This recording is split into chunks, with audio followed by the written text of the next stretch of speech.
Assalomu alaykum Xorazm Güç abunachilari. Bugun biza g'ayvog'a geldik. Sizlarga sotiladigan mollar bor ekan, 5 dona.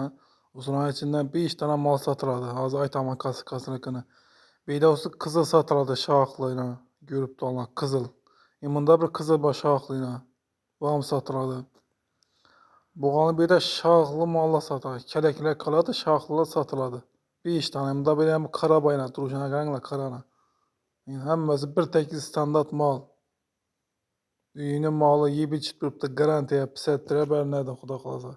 Kimga shunday molga kerak bo'lsa, pastda telefon nomeri qo'yaman.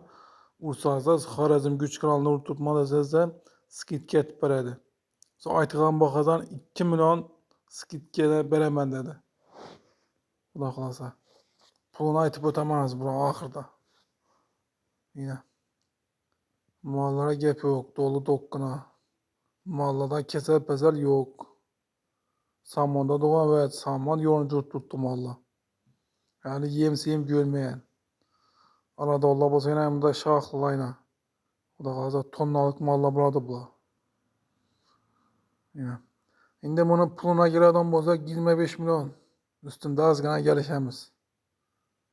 Kime şimdi mal gerek olsa pastda telefon numara koyaman. Barıp üstünde görüp savdalaşıp asazdıran boladı yine.